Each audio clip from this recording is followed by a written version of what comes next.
Bienvenida familia nocturna a esta oscura fogata de historias. El día de hoy, antes de iniciar, permíteme decirte algo. Familia nocturna de YouTube, vamos rumbo al 1,000,000 de seguidores y ya no falta nada, faltan los últimos para llegar a esa meta. Y ya saben que te tenemos un video muy especial una vez que lleguemos al 1,000,000. Pero, para que lleguemos a ese 1,000,000 lo más rápido posible, te tengo una propuesta, un intercambio. Y este intercambio es sencillo, de hecho te va a encantar. Si en el video de hoy hay 2 historias que te gustan, entonces, al final, compartes el video. ¿Con quién? Con 3 personas. 2 historias buenas por 3 compartidas. Yo creo que es una buena propuesta, porque las historias que te tengo el día de hoy son historias totalmente oscuras, aterradoras, y que de hecho, si tú planeas dormir, entonces no te convendría ver este video. Dicho una vez esto, comencemos con esta oscura fogata de historias.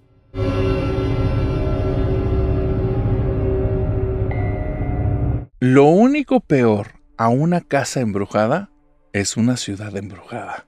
Y esta historia que me manda, vamos a ponerle de nombre Sergio, a la persona que me la envió, es una historia que está horrible lo que le sigue, pero ustedes van a entender por qué ocurrieron estos hechos. Tengo que darte el contexto de Sergio, tienes que entender quién es él. Y me dice, narrador, yo vivo en una ciudad que estamos como muy pegados a temas de campo. Mi familia no trata propiamente ese tipo de temas, pero muchos amigos de la escuela, vecinos, sí tratan todo ese tipo de temas. Me refiero a cultivos y todo tema relacionado con campo. Mi ciudad es una combinación entre selva y ciudad. Entonces hay mucha mancha urbana, pero también hay muchísima naturaleza ahí. Te digo esto porque en este tipo de lugares, narrador, es normal perder la huella a veces a las cosas del exterior. Tal vez en la ciudad también es habitual, pero acá y en los años en los que pasó esto, que fue por allá en los 90, era algo que ocurría frecuentemente. Fuera de mi ciudad, porque mi ciudad es un lugar tranquilo, fuera de mi ciudad hubo problemas digamos, conflictos armados fuertes. Y eso llevó a que poblaciones enteras desaparecieran. Nosotros, y por tema de noticias, no teníamos la información de qué pasaba ahí. Y en la época en la que esto pasa, yo tenía apenas 13 años, así es que no estaba muy bien enterado. Pero te estoy hablando que mis papás vivían con alarma y una y otra vez me decían, ni se te vaya a ocurrir salir de la ciudad. ¿Por qué, narrador? ¿Por qué me decían esto? Porque salir de la ciudad era bien fácil. En bicicleta te podías ir. Te vuelvo a decir, en una combinación de campo y ciudad. Te salías.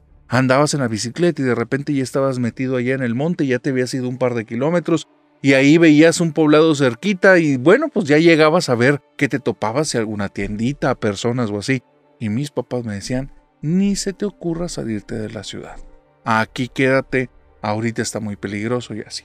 En ese tiempo, narrador, me hice un grupo de amigos que sus papás estaban metidos en el tema del campo. Como te digo, parte de mis vecinos y compañeros de la escuela estaban en ese tema.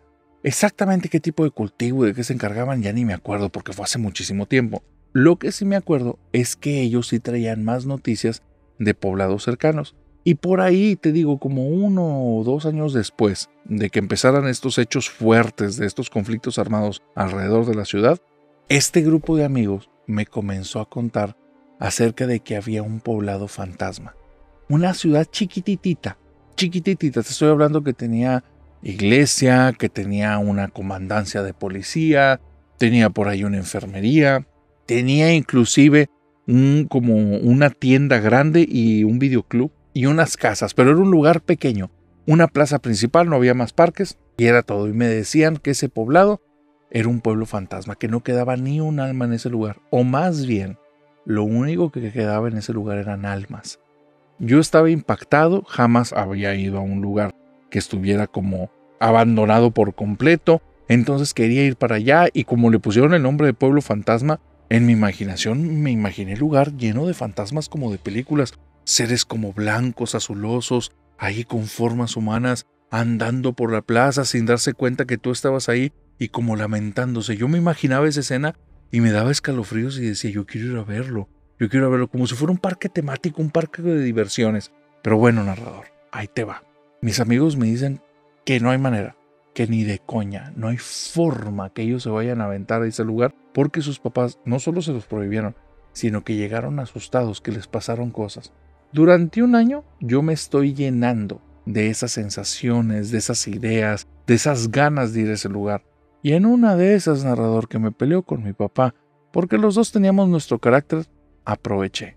Ya había investigado dónde estaba el poblado, ya había investigado cómo llegar, y haciendo un completitito caso omiso de las indicaciones de mis papás que no me saliera de la ciudad, porque ese conflicto tal vez a la fecha sigue, porque yo estuve 14 años en esa ciudad antes de mudarme, y el conflicto era como si acabara de empezar, para que me entiendas.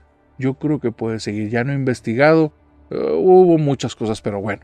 Quedándome en la historia, narrador, y en la parte que nos interesa, el día que me peleé con mi papá, yo ya tenía preparada una mochila, en esa mochila un cambio de ropa, llevaba un par de tenis extras y llevaba nada más como un poquito de comida, un poquito de agua, tenía muy buena condición física y el lugar estaba a menos de 10 kilómetros, fácilmente iba a llegar en 2-3 horas.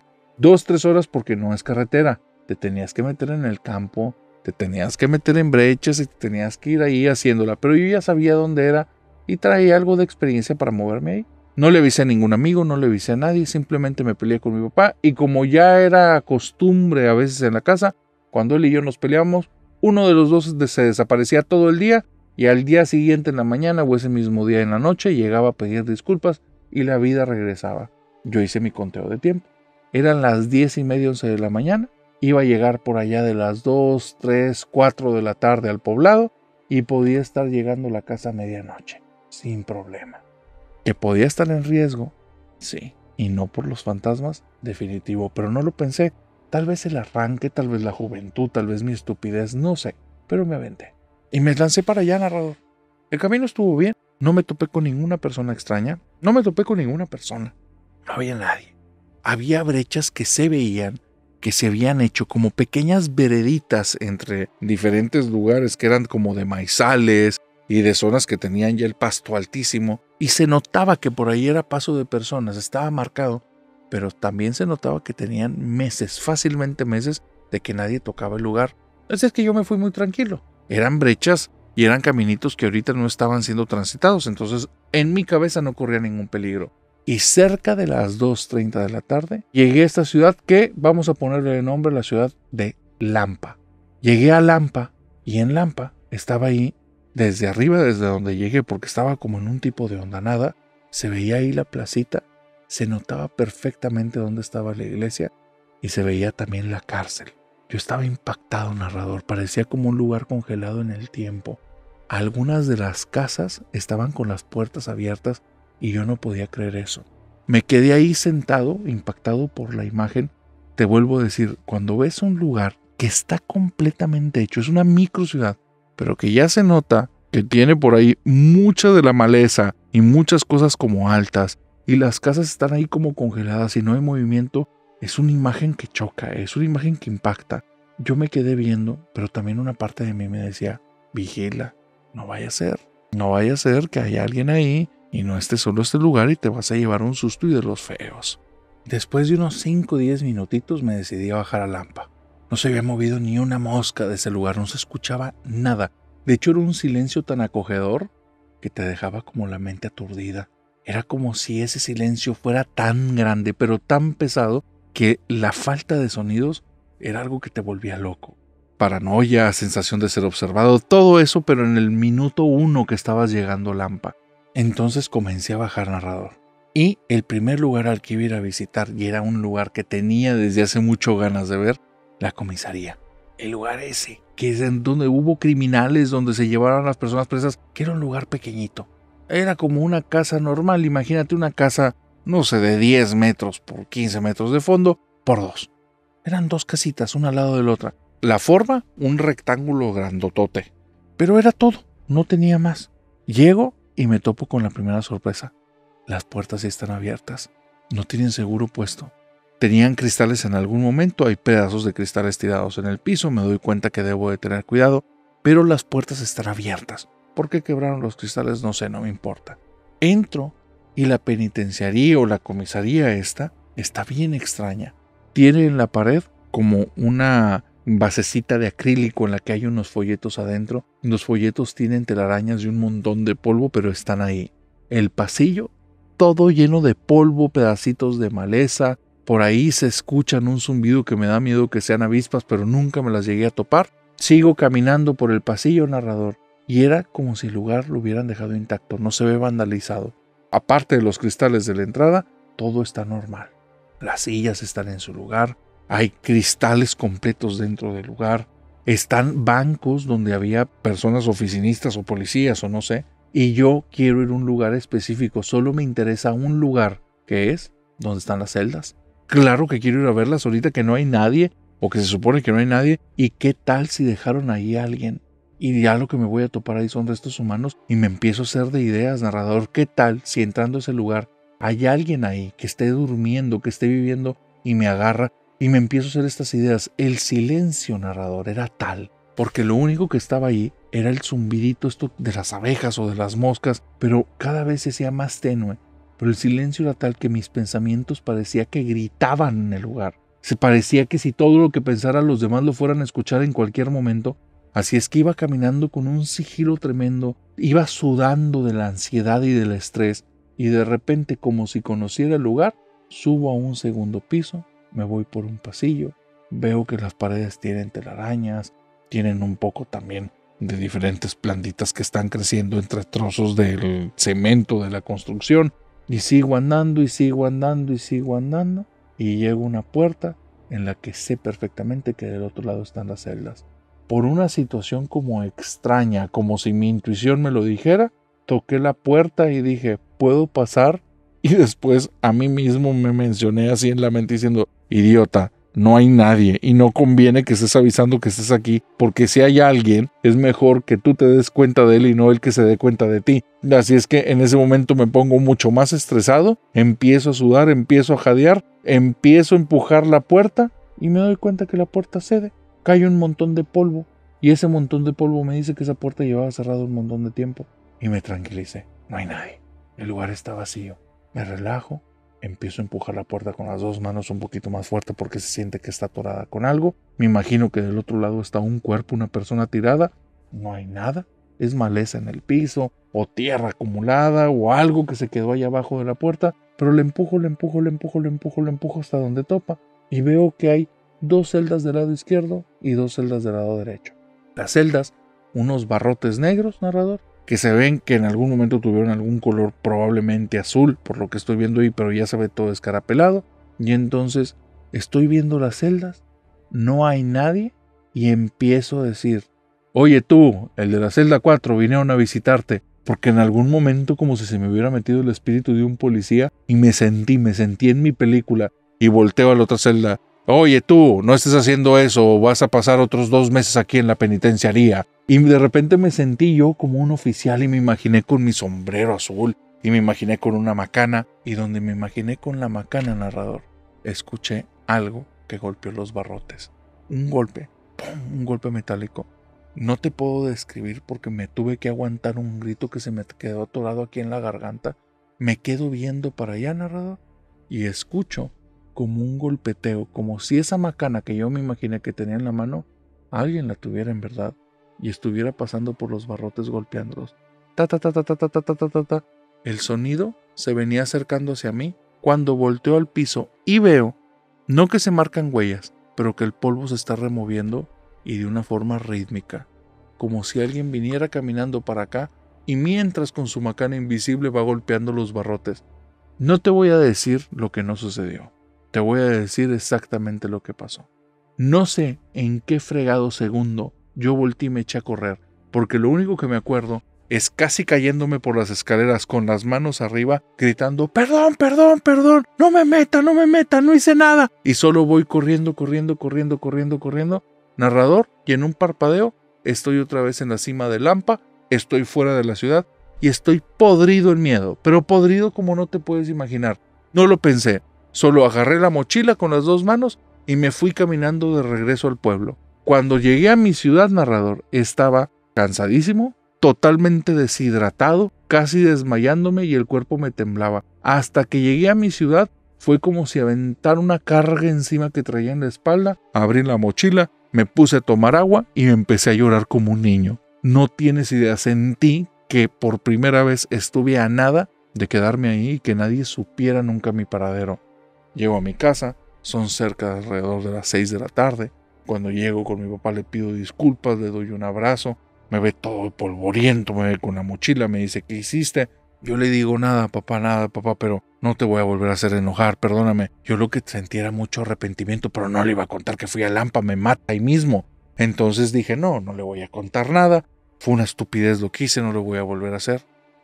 Y 2 años después, narrador, 2 años después, los sucesos conflictivos seguían. Se habían acercado a mi ciudad ya mucho. Ya habían entrado en 2 ocasiones comandos armados y que no eran parte del gobierno. Y de buenas no nos hicieron nada, digamos que nos utilizaron como una vía de paso. Y había una casa en las afueras, justamente en el camino que iba rumbo a Lampa, en la que decían que de repente ahí había gente de este tipo. Entonces teníamos mucho miedo, no se metían con nadie de la ciudad, pero todos los de la ciudad estábamos podridos de miedo. Y una de esas ocasiones, no me acuerdo qué ocurrió, que dije ya no puedo estar así, porque se sentía la ciudad como si no pudieras ni respirar. Ya no había personas afuera de sus casas. Prácticamente la vida es vete a estudiar o vete al trabajo, regresa a la casa y no salgas. No había como relaciones de amistades. Había mucha llamada telefónica y se rumoraba que nos tenían intervenidos los teléfonos de todos. Entonces era algo muy feo y un día por desesperación me voy caminando por el pueblo, paso por esa casa, veo que no hay nadie y me voy rumbo a Lampa. ¿Por qué? No sé. Fue la idea más estúpida que he tenido en la vida. La primera, no sabía a lo que me iba a enfrentar. Te digo que me imaginé como un lugar de diversiones, un parque de estos como Disneylandia que tenía efectos especiales. Pero ahora ya sabía que ahí en Lampa había cosas raras. Y no sé por qué, hasta que iba a la mitad del camino reflexioné diciéndome, Sergio, ¿qué estás haciendo? ¿Qué estupidez estás haciendo? Y otra parte de mí era como si fuera atraída a Lampa. Simplemente sin contestarle a mi otra voz, a mi parte consciente, a mi parte prudente, yo me fui caminando para allá. El primer susto que me llevé en Lampa, porque sí, me llevé varios, pero el primero, y tal vez uno de los más fuertes, es que llego otra vez al mismo punto de la vez pasada. Esa parte arriba, donde veo desde ahí todo Lampa porque está en esta hondanada de ese pueblito. En la misma zona me siento, estoy viendo a ver si no pasa nada, y narrador, Lampa está exactamente igual. No hay una motita de polvo más que la vez anterior. No hay una matita o algún tipo de destrucción en el lugar más que lo anterior. Se ve exactamente igual. El lugar congelado en el tiempo, la plaza exactamente en la misma situación, con el mismo pasto medio alto, las mismas zonas descuidadas, la misma banca rota, la otra banca que no está rota. Todo se ve igual. Las calles igual de despejadas, los lugares que se veían arruinados no se ven más arruinados. Y yo me quedo impactado. En 2 años no puede ser. No puede ser. Si en 1 o 2 fue como Lampa quedó así, en 2 más debería estar casi deshecho. Pues narrador, me bajo, voy caminando. Y cuando llego a la penitenciaría, porque no me voy a volver a meter, pero paso por ahí, ya no hay cristales en el piso, los cristales están otra vez puestos y la puerta principal se ve como si lo hubieran reconstruido. ¿Quién? No sé, pero noté algo. Tenían candado, la puerta estaba cerrada. Y entonces vino el segundo susto. Hay alguien en Lampa, hay alguien ahí. Esto lo reconstruyeron. Aquí cerraron la puerta. Me voy caminando, narrador. Y el siguiente punto al que puedo llegar, trazando una ruta en la cual me estoy yendo como por la parte periférica, por si pasa cualquier cosa poderme escapar, es el hospital. Y voy andando para allá, narrador. Y cuando llego a cierto punto del hospital, está muy extraño lo que pasó. Pero estoy viendo, es un hospital de 3 pisos, es un lugar pequeñito, una clínica. En el segundo piso hay un ventanal bastante grande. Yo no sé por qué estaba en ese ventanal, porque todas las demás son ventanas pequeñas como de habitaciones, excepto ese es un ventanal grande, como si fuera una puerta corrediza de cristal. Pero por fuera no hay a dónde mover la puerta, es nada más un rectángulo grande. Ese rectángulo de repente se mueve. Yo me quedo frío cuando veo que se abre, se encienden unas luces dentro y veo la silueta de una mujer que estoy seguro por lo que llevaba en la cabeza que era algún tipo de enfermera o de doctora, porque traía estos como sombreritos que se utilizan en hospitales, y donde estoy viendo eso se apaga la luz y se regresa otra vez puerta de cristal y me quedo frío totalmente. No sé si regresarme, seguir por el camino.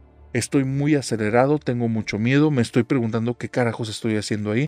pero era como si mi cuerpo, si mi mente, si mi intuición me llevara a un punto. Así es que voy caminando y voy entre puras casas abandonadas y está bien extraño, narrador.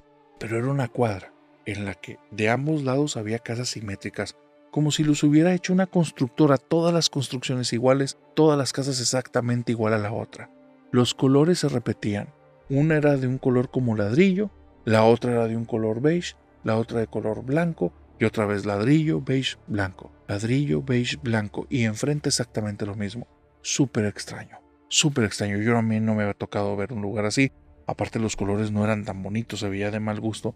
El punto era que las casas parecían barridas, como si alguien hubiera hecho limpieza en todas las entradas. Y la sensación de que te estaban observando de cada una de las casas era espantosa.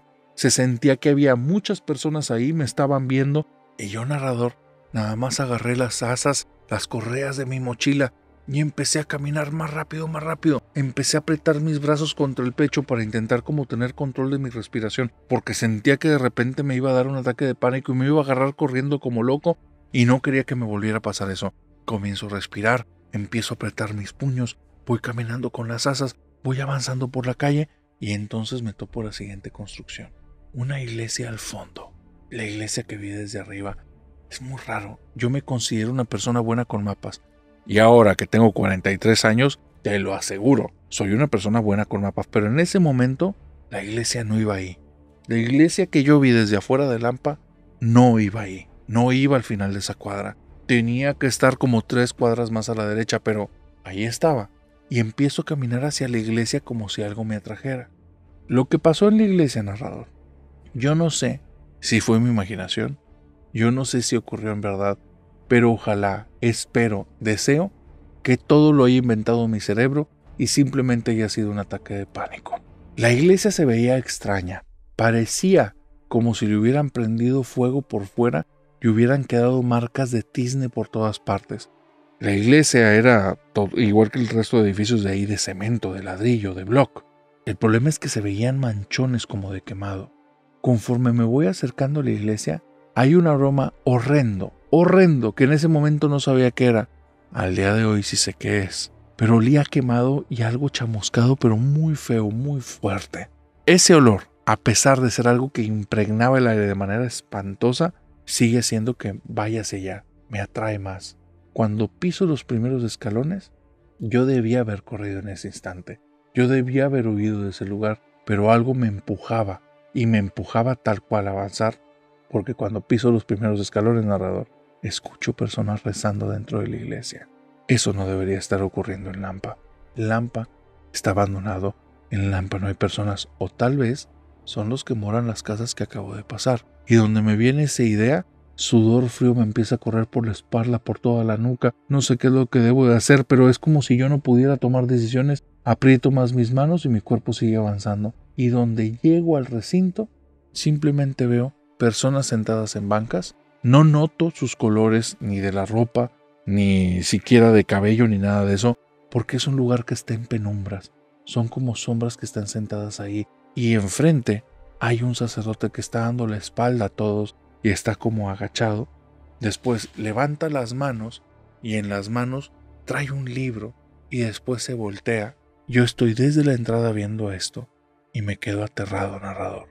Cuando se voltea, veo que el libro que trae en las manos es algo que se ve absolutamente oscuro, pero en la parte donde debería de estar su cabeza no hay nada. Y empiezo a caminar a un lado para ver qué es lo que está pasando y se ven los brazos así, pero no tiene cabeza. Y estoy aterrado y en ese instante, este hombre o esa cosa baja el libro, todas las figuras voltean a verme y empiezo a escuchar lamentos, gritos, personas que están teniendo como mucho dolor y están haciendo como ese sonido cuando algo te duele tanto que no puedes soportarlo y necesitas expresarlo. El problema es dónde lo escucho. No viene de las bancas, lo están gritando aquí en las orejas y es tan horrible la sensación y el sonido que me congela. No me puedo ni mover. Yo debí haber corrido desde el momento en el que vi esas casas. Debí haber corrido desde el momento en el que vi la penitenciaría. Pero ahora, estando en el peor de todos los lugares, ni siquiera me podía mover. Y estaba congelado ahí. Narrador, nunca en la vida he sentido tanto miedo. ese hombre o esa cosa venía avanzando para acá. Ese lugar estaba en penumbras. Era como si las ventanas estuvieran llenas de tizne y a través del tizne entraran pequeños haces de luz, pero fueran tan tenues que no permiten verse los colores del lugar. O tal vez el lugar estaba quemado, no sé, pero todo era demasiado oscuro. Y este hombre empieza a caminar hacia mí y en algún momento algo pasa dentro de mí que logro zafarme como de ese embrujo, de ese trance, de eso que me mantenía atado, de esas cuerdas o cadenas invisibles, y corro, pero corro como alma que lleva el diablo, y voy corriendo y bajo las escaleras, pero casi a brincos, y voy corriendo y ahora sí, en ningún momento grito, nada más voy respirando por la nariz y exhalando por la boca, porque si respiro por la boca el aire estaba frío, mucho más frío que cuando llegué, y no hacía sentido, porque eran cerca de las 2 de la tarde, y a las 2 de la tarde, ahí en la zona en la que estoy, es la parte más calurosa del día. Y estaba con un frío espantoso, lo peor de todo, narrador. No estamos en época de frío. En la mañana cuando fui para allá y por la ropa que llevaba, estábamos a más de 25 grados fácil. Y traía un frío que no te lo puedo expresar. Y comienzo a correr y respiro por la nariz, exhalo por la boca y voy sosteniendo la mochila con todas mis fuerzas. Mi cabeza es como si ya ni estuviera ahí. Ya no puedo pensar claramente. Estoy como gallina descabezada, no sé ni a dónde moverme, no sé ni a dónde me tengo que ir, dónde me tengo que esconder. Volteo en algún momento y de la iglesia están saliendo todas las sombras y están ahí, afuera de la iglesia. Este tipo está levantando ese libro arriba de donde debería estar su cabeza. Atrás empiezan a rejuntar las sombras. El problema es que yo no las veo salir ya de la iglesia. Están ahí y solo van llegando más y más. No sé de dónde. Afuera no están las ventanas quemadas. Afuera hay luz de día y afuera me doy cuenta que son sombras, no personas. Todo es oscuro, todo es totalmente negro. Y aunque estoy lejos de ellos, no estoy tan lejos como para que no se distingan colores. Los brazos son negros, la ropa es negra y el aroma del lugar era un aroma que se me quedó impregnado años hasta que un día pude oler carne y cuero cabelludo quemado. Y en ese momento me di cuenta que Lampa, la iglesia de Lampa, olía a pura carne y cabello quemado. Narrador, iba corriendo y en algún momento, no sé por qué, mi mente me lleva a que voltee al lado derecho, voy caminando y veo que dice en una casa que se ve pero peor que todas las demás. Estas sí, las ventanas están rotas, las paredes se ven todas manchadas por fuera, no sé de qué siquiera estén manchadas, pero hay un rótulo que en algún momento pudo haber tenido sus colores. Ahora solo se ven marcas de letras que dicen Videos Rosco. Y hay una estrella de 5 picos volteada hacia abajo, que esa se ve que se le hicieron con algún tipo de graffiti. Y hay una puerta de madera que está rota hacia adentro y otra desvencijada que está caída a la mitad. Y no tengo idea por qué, porque no tiene lógica mis acciones.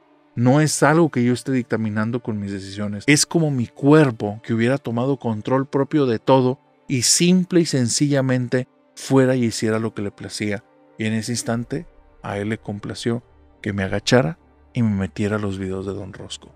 Cuando entré ahí, narrador, me di cuenta de algo y quedé con un conocimiento horrible para siempre. Si hay portales, si hay puertas al infierno, y en ese lugar al que entré era uno. Comencé a caminar como si el lugar ya lo conociera, como me había pasado también en la penitenciaría. Empiezo a avanzar por la casa, me meto en una habitación. La habitación tiene un tipo de ropero, que el ropero se ve en muy mal estado. Llego, lo muevo, detrás hay una puerta, la abro, hay un pasillo y solo voy caminando. Es como si estuviera viendo una película más que tomando decisiones o haciendo acciones específicas. Comienzo a caminar por ese pasillo y llego al final a un cuarto que es una bóveda muy grande que tiene 3 puertas. Me meto por una y en esa puerta hay un lugar que hay varias camas. Cuando llego a esa zona donde están las camas, solo empiezo a sentir que en mi cuerpo manos pequeñas vienen y me tocan de las manos, en los pies, en la espalda y me empiezan a apretar y comienzo a escuchar como puros lamentos de niños y niñas. Es algo horrible, horrible. No vi nada, pero la sensación era clarísima. Y por un segundo comencé a sentir que me empezaba como a desmayar, como a desconectar, como si ahí me fuera a quedar para siempre. Y en eso nada más siento 2 manos muy grandes que me toman por los hombros y donde me toman me aprietan pero con una fuerza tal que me empiezan a causar daño y grito y me jalan. Y a partir de ahí, narrador, solo tengo como varias escenas en mi cabeza que algo me está jalando y yo voy arrastrando los pies, pero me está jalando con una fuerza horrible de regreso por el pasillo, de regreso por donde había entrado por ese closet, y llegando a la puerta me avientan y estoy tirado en medio de la calle, totalmente confundido. Mi cabeza está muy lenta, tengo mucho frío y mucho calor a la vez, me siento como ultrajado, me siento en el peor momento de mi vida y veo que un sujeto va agachándose debajo de la puerta, viene, camina delante de mí y se me queda viendo. Un sujeto más o menos delgado, cabello gris, trae un poncho, un jorongo, como una capa vaquera alrededor de estas que se abren por el medio. El sujeto trae un sombrerito muy típico de la región y nada más se me queda viendo y me dice: muchacho, ¿te vas de aquí o aquí te quedas? No te voy a volver a salvar. Y el tipo se va caminando delante de mí y yo no sé cómo vuelvo a retomar mi compostura, que me puedo levantar, abro la mochila, empiezo a tomar agua, me doy cuenta que estoy seco, seco por dentro, seco pero seco como nunca antes en la vida había estado, y comienzo a tomar y tomar agua y empiezo a caminar detrás del sillón, y después al llegar 2-3 cuadras después, el señor nada más voltea y me dice: no me estés siguiendo, vete de aquí o quédate para siempre, no te voy a volver a ayudar. Y él sigue caminando y yo voy pegadito, y de repente este sujeto va subiéndose de otra vez por la nada de ahí de Lampa, va y se sienta viendo la ciudad, y entonces yo estoy subiendo como en dirección a él y le digo: ¿qué pasó? ¿Qué fue lo que viví? ¿Qué es esto? Y el señor nada más se me queda viendo y dice: eres un idiota, ¿no habías escuchado que Lampa está maldita? ¿No habías escuchado que Lampa es un pueblo fantasma? Y yo le digo: sí, pero no sé por qué vine. Porque te trajo. Lampa atrae gente. En Lampa se hicieron cosas que nadie debió haber hecho y atrae gente. Y ya te salvé. ¿Te vas o te quedas para siempre? Narrador, tengo difuso toda la conversación que tuvimos. Solo te voy a decir un par de fragmentos que tengo muy claros en la cabeza, que es lo único que me acuerdo. El tipo, no sé de dónde era, pero tuvo un hijo. Su hijo escuchó de Lampa, fue a Lampa y nadie nunca lo encontró. Y desde entonces, de vez en cuando, va a los alrededores viendo si Lampa sigue atrayendo personas y sabe exactamente qué lugares de ahí son los más peligrosos. Por eso cerró la penitenciaría.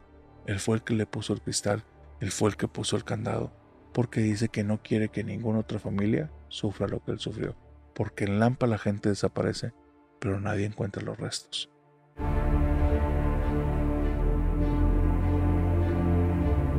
Carla odia la brujería, la detesta, le sobran los motivos, pero aquí hay una situación media extraña. La odia y la detesta porque cree que sí existe y cree que sí funciona y lo vivió de primera mano, y aquí te lo voy a contar.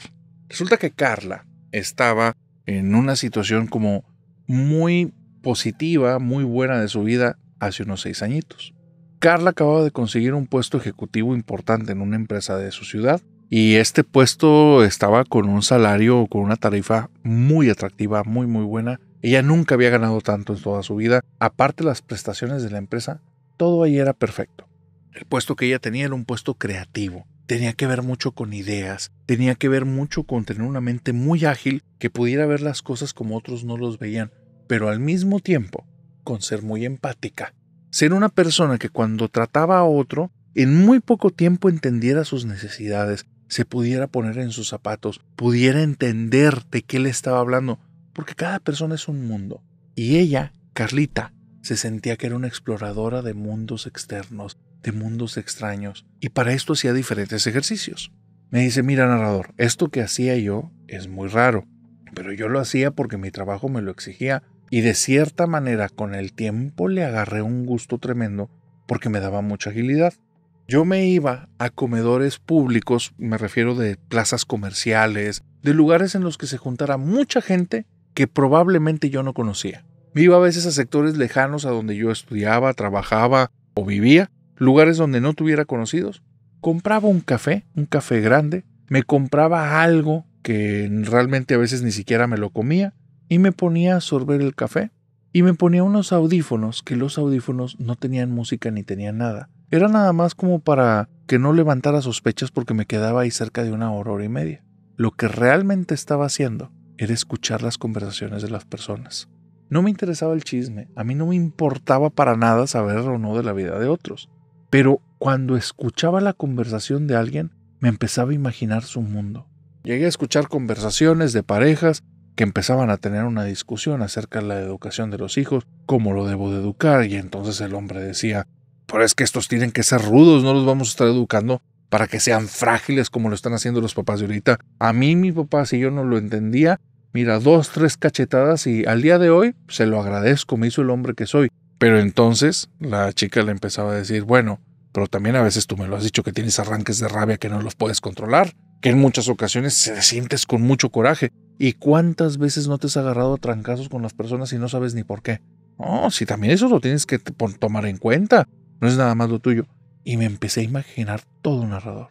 El papá de este sujeto me lo imaginaba vestido de militar, todo de color verde, que llegaba este chico a su casa, y aunque ahora habla de él como enalteciéndolo, en aquel tiempo probablemente llegaba con la cabeza agachada, y entonces se hacía una escena como de una película donde el papá le levantaba la mano, el niño se hacía para abajo y el señor se iba contra él, y me imaginaba todas estas situaciones, y entonces eso me ayudaba para decir, él quiere defender su historia, quiere defender a su familia, pero tiene heridas. Necesita algo ahí para esas heridas. Y después, con la chica. Ella lo entiende, está con él, pero se nota que esta plática ya la han tenido 1500 veces y él no cambia. Y ella parece que ya se acostumbró. Ella necesita aires nuevos. Y me la imaginé a ella como un poco despeinada, un poco descuidada. Su tono de voz me lo decía, donde estaba un poquito como desprovista de esperanza, porque el sujeto, después de escuchar lo que ella dijo, retomó. No, entonces, ¿qué? ¿Quieres que a mis niños los vuelva como unos fragilitos ahí que porque cualquier cosa se quejen, que cualquier cosa los rompa? Los vamos a hacer hombres duros, los vamos a hacer hombres de bien. Yo entendía por la voz de esta chica que ella iba a terminar cediendo. Ella iba a terminar haciendo lo que él quería. Y me imaginaba nada más donde ella se agachaba y él entonces empezaba a caminar y ella lo seguía. No los volteaba a ver porque no me interesaba saber realmente de quién venía. Era un ejercicio. Era el ejercicio de imaginarme el mundo de esas personas, cómo era su casa. Y me imaginaba una casa que en algún momento en el pasado estaba llena de luz, de brillo, de cosas limpias, de lugares bonitos, y poco a poco está un poquito oscura, un poquito descuidada, un poquito comida por la rutina y un poquito con cosas rotas, porque se ve que en esa casa había violencia un poquito enmascarada. Me tocó escuchar un par de muchachas en la preparatoria que estaban hablando acerca de actores y actrices de los cuales querían conocer y que se imaginaban bailando con uno y yendo a la fiesta del otro. Y yo me imaginé que ellas dos vivían en un mundo todo color de rosa y celeste, colores pasteles, donde los unicornios iban corriendo ahí por un lago y ellas dos caminaban ahí, en lagos de dulces. ¿Por qué? Porque eran unas niñas que vivían en una fantasía absoluta de niñas. Y era, imagínate que yo estoy por ponerte un ejemplo, con Tom Cruise, y voy a llegar y él me va a ver y me va a ver a los ojos y me va a decir que me ama. Era una novela de lo más chafa que te puedas imaginar. Pero era porque eran unas niñas y me imaginé eso como un mundo de Barbie, pero a la antigua, todo en colores rosas y pasteles, y todas andando por aquí y por allá sin tener realmente nada que hacer específico. Me tocó escuchar a personas que hablaban de cosas muy fuertes, problemas de pareja, problemas en el trabajo, a un chico narrador que estaba hablando acerca de sus planes para mandarse al otro mundo. Y me imaginé cosas muy tétricas, muy tenebrosas, pero hubo una plática en especial, que esa sí hizo que sintiera algo muy extraño. Con el muchacho, inclusive el muchacho que estaba hablando de cómo mandarse al otro plano, sonaba mucho a una persona que quería que alarmara a la persona que tenía enfrente, que quería que el de enfrente le dijera así como que no, déjame ayudarte. Por la forma en la que mencionaba las cosas sonaba a que no era algo que dijera por primera vez. No estaba siendo espontáneo, parecía que era algo que había preparado. Pero hubo una plática muy rara. Un hombre y una mujer estaban dialogando. Fue una plática extraña. Me daba la sensación que más de estar en un centro comercial, estos dos se sentían en medio de un callejón, en la penumbra de la noche, donde nadie los podía ver, y que estaban hablando en lo bajito, porque estaban hablando de cosas que no son buenas. Ella le decía a él que sí tenía lo que le pidió, pero que le iba a costar más de lo que habían pactado. Él le dice que un trato era un trato, y ella le dijo, no, mis pactos son de sangre, son distintos. Yo pongo las reglas, tú te atienes. Y desde ahí se me hizo muy raro. Sonaba al principio como si fueran algún tipo de gángsters, como algún tipo de matones, pero después la voz de la chica no. Sonaba con una autoridad diferente, algo raro. Y la voz de este hombre, la forma en la que hablaba, era algo distinto.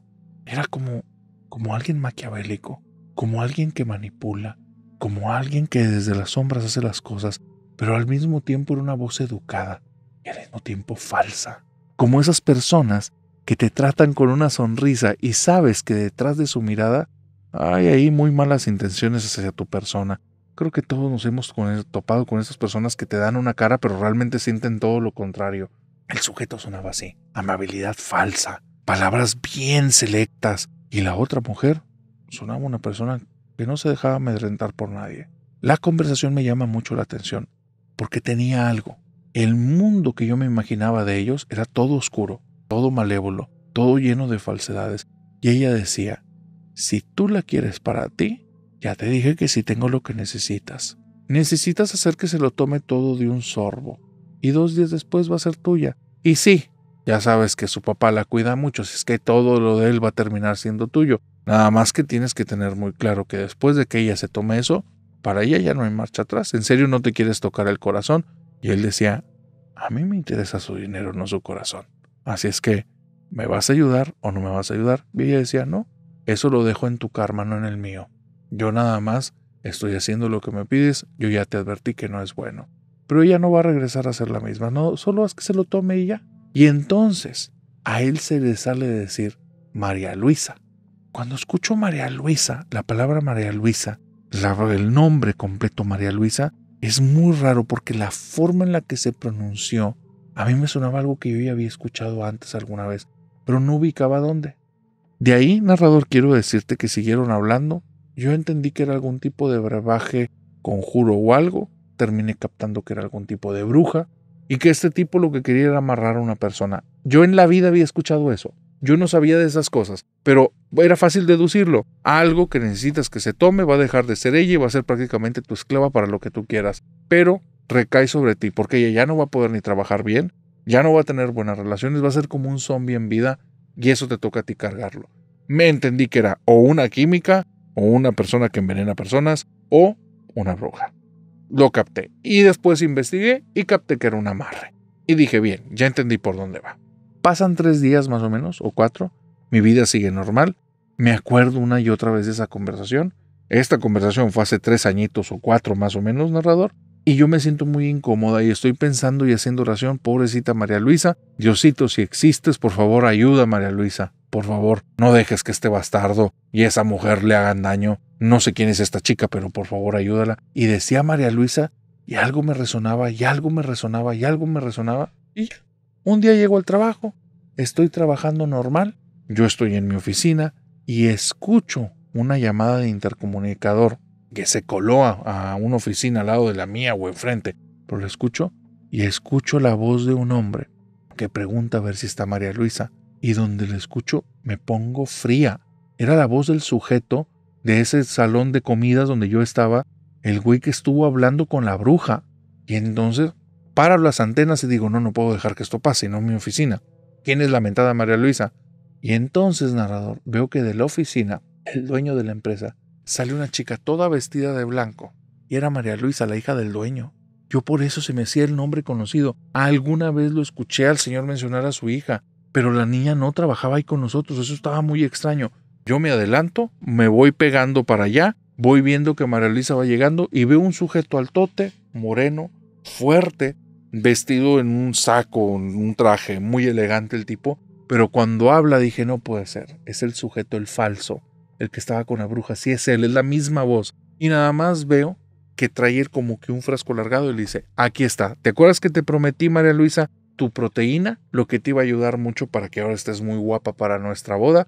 Aquí está. Y entonces, narrador, cuando yo veo eso, me adelanto, voy corriendo para allá, pero de un modo en el que intento que no se note, pero ya sabes, de esas de que disimúlale y te ves bien extraño caminando de una manera en la que no es. Y entonces llamo la atención de mis compañeros, me preguntan que si pasa algo, yo nada más les digo, espérame, y llego con María Luisa, y cuando la veo que está agarrando el frasco y lo abre, narrador, me fui caminando y choco de frente con ella.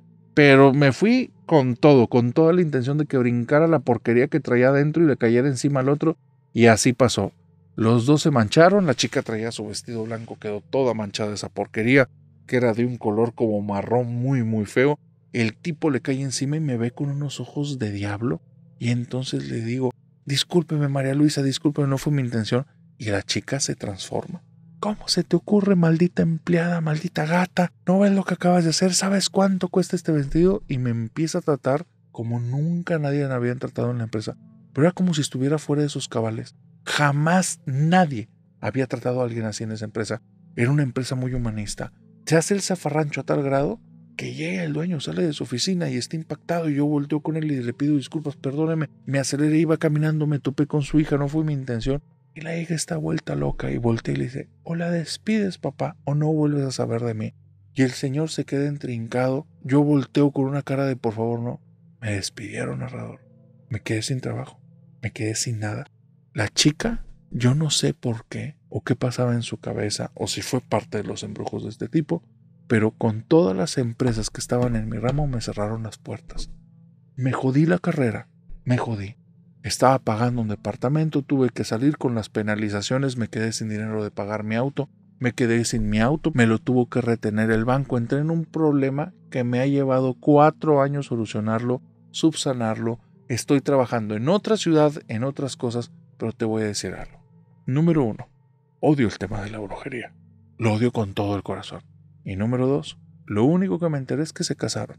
Esta chica era muy rara porque decían que no tenía ese carácter, no el que me mostró a mí, que se parecía mucho a su papá, una persona muy pensante, una persona con mucho corazón, una persona que trataba bien a todos, excepto conmigo, y que nadie entendía por qué se había ensañado, porque fue muy raro porque justo antes de la boda notaron cambios en ella, que estaba ella como que sí estaba ahí, no estaba ahí, y tenía una actitud media rara, era como si su mente ya no funcionara bien. Dicen que en la boda el hombre la traía acarreándola para todas partes, como si ella no estuviera presente. 1 o 2 años después de la boda, el hombre se queda con todas las empresas de la familia y al día de hoy, hasta donde sé, todos ellos, este tipo se encargó de enterrarlos.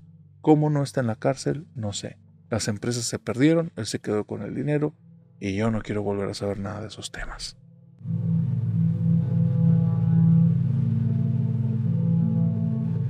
Hay muchas personas de ustedes que no saben ni siquiera qué es Sábado de Sombras. Y no puede ser que la familia nocturna no sepa de qué se trata el Sábado de Sombras, pero ahí les va. Nosotros tenemos videos que pregrabamos que salen los lunes y salen los jueves. Pero el Sábado de Sombras es un en vivo que tenemos en YouTube y después lo reposteamos en todas las redes. En ocasiones dice Sábado de Sombras el título, pero en ocasiones nada más tiene el título del episodio. Pero las portadas las puedes distinguir porque aparezco con la camisa de los fantasmas que salen en color café. ¿Por qué te cuento todo esto?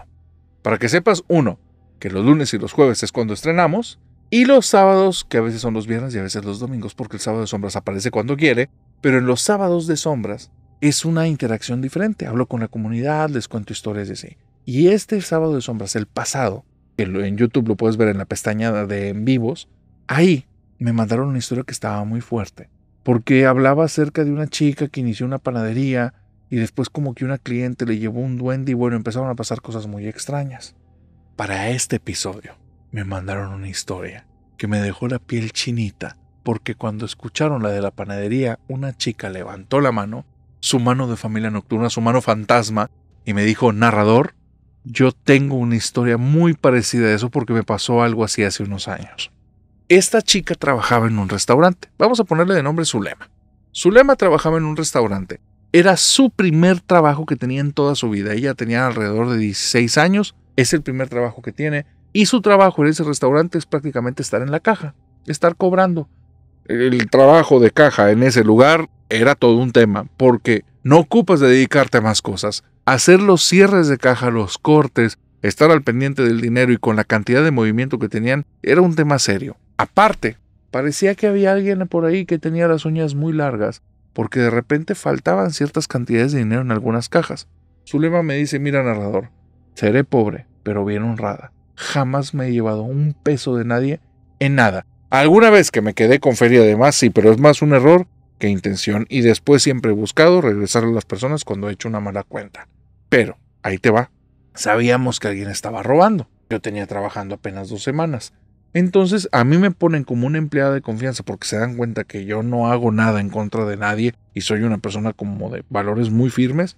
Y cuando tengo muy poquito tiempo, pues me ponen en esta situación de ponerme casi como jefa en el tema de las cajas. Y las otras chicas que llevaban como 2 años ahí, no les gustó, pero para nada. Sentían que de cierta manera las estaban desplazando, las estaban haciendo a un lado. Bueno, veto a saber. El punto, narrador, es que ese restaurante tenía como sus temporadas y sus temporadas. Vendíamos una combinación de cosas: carne asada, pizzas, y después vendían un tipo de tortas que eran como especiales. Estaba muy raro, era un changarro de apenas para 10 o 12 personas, pero la comida era muy muy rica y vendíamos exagerado. Yo creo, narrador, al día de hoy y 10 años después de haber trabajado ahí, que ese lugar cerró justo por lo que me pasó trabajando ahí. Ahí te va. Un día que no tenemos clientela, hay una persona que es dentro del personal que cumplía años. Entonces le pide permiso al dueño por vía una llamada telefónica que si lo deja celebrarse su cumpleaños y cerrar temprano. Y el dueño le dice que sí. Cerrábamos a las 7 de la tarde y le dice que desde las 5 cierran la puerta, que 2 horas por si quería él celebrarse ahí con los compañeros que les daba permiso, que no había ningún problema. El problema, narrador, era el día en el que se celebró. El día en el que se celebró, al día siguiente era asueto. El dueño estaba como que un poquito malito en esos días, por eso lo teníamos que hablar para ponernos como que a hablar acerca de este tipo de temas y no tomar las decisiones ahí en ese instante. Y entonces nos dijo que por primera vez en años que tomáramos el asueto. Entonces, ese día cerramos temprano, al día siguiente era asueto y el día siguiente era domingo y no abríamos. 3 días prácticamente iban a ser como los descansos. 5 de la tarde, bajamos el portón y entonces comenzamos a celebrar a esta persona. Y esta persona empieza a hacer cosas bien extrañas. Nos empieza a decir que de regalo de cumpleaños quiere que hagamos un ritual de buena suerte.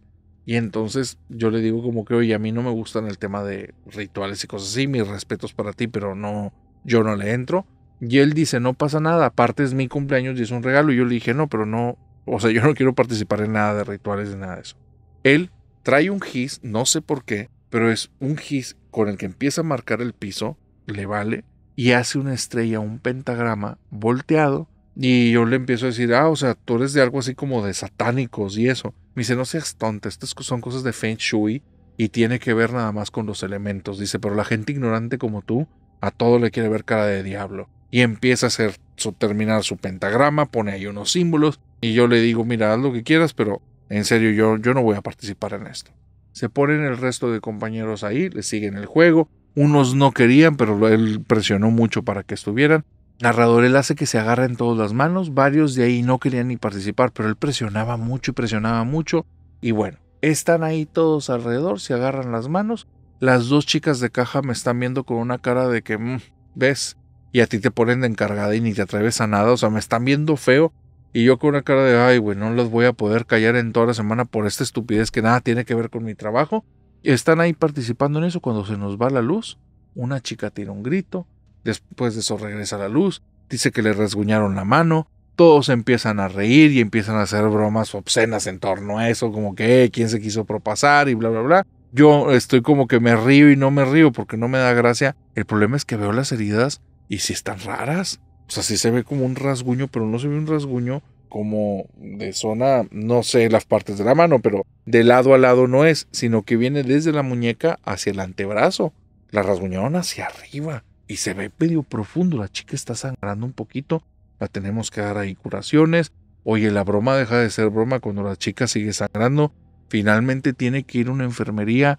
Sangre de ella cae ahí en el pentagrama. No sé si tuvo que ver con lo que pasó después, pero al final todos bien asustados se la llevaron a una enfermería. Yo me vengo enterando hasta el lunes que le tuvieron que poner puntos. Si supieras la regañada que nos dio el dueño cuando abrió la puerta y se topó con un pentagrama con gotas de sangre en varias partes, nos quería despedir a todos. El tipo no creía en nada, pero dijo, no me frieguen.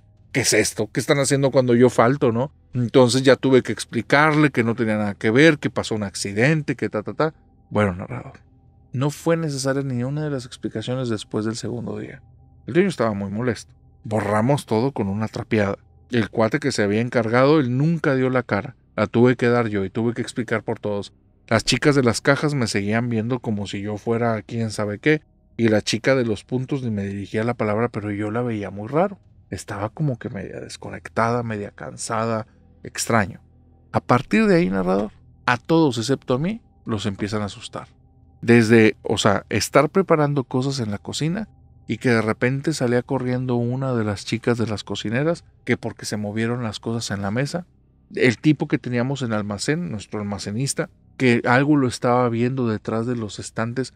Detrás de los estantes están pegados a la pared. No puede haber nada. Tendría que ser del grueso de una hoja de papel. Tantito más grueso pues que una hoja de papel, pero no cabe una persona. Pero que ahí estaba una persona viéndola y que los ojos los tenía como destellantes en color rojo.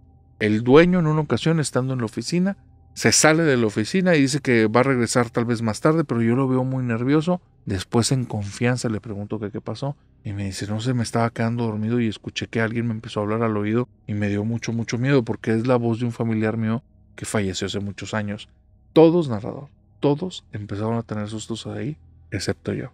Yo nada más llegó un momento en el que llegué a mi casa un día y cuando llegué a mi casa, escuché que en el segundo piso venía mi mamá caminando porque tiene una forma de caminar bien peculiar. Le empecé a decir, Mimi, Mimi, ¿qué estás haciendo, Mimi? Hey, Mimi, ¿vamos a comer algo o qué? Y escucho que viene bajando las escaleras y le digo, Mimi, hoy te voy a consentir, ¿qué quieres? Y cuando escucho que llega abajo y volteo y no hay nadie, dije, la fregada, ¿qué es esto? Y sentí como un vientecito frío que me cruzó y toda la piel se me puso de gallina y dije, no, eso está bien feo. Yo no me voy a prestar a esto. Al día siguiente fui a dejar currículums a más lugares. Al final soy cajera. De esos trabajos hay en todos lados. Ese mismo día consigo un trabajo y ese mismo día fui y di mi baja en ese restaurante.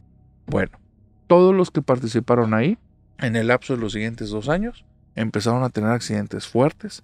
Les empezó a ir muy mal en todo, enfermedades y diferentes cosas, hasta que el cuate, el que hizo lo del pentagrama, falleció en un accidente. Todo regresó a la normalidad, pero para ese entonces ya había cerrado el restaurante.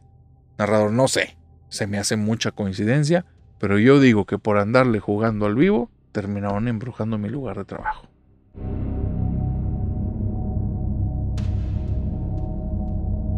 Y con esta historia, mi querida familia nocturna, hemos llegado al final de esta oscura fogata de historias. Pero antes de terminar, permíteme decirte, ¿te gustaron 2 historias?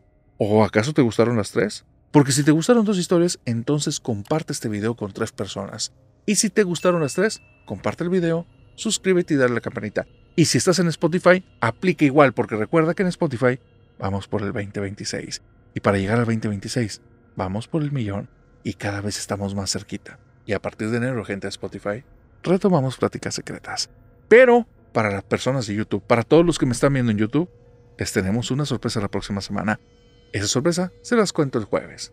Y de aquí hasta que nos veamos el jueves en el nuevo episodio, les deseo que tengan dulces pesadillas. Bye bye. Mérida, nos vemos el 19 de diciembre ya para cerrar las fogatas en vivo.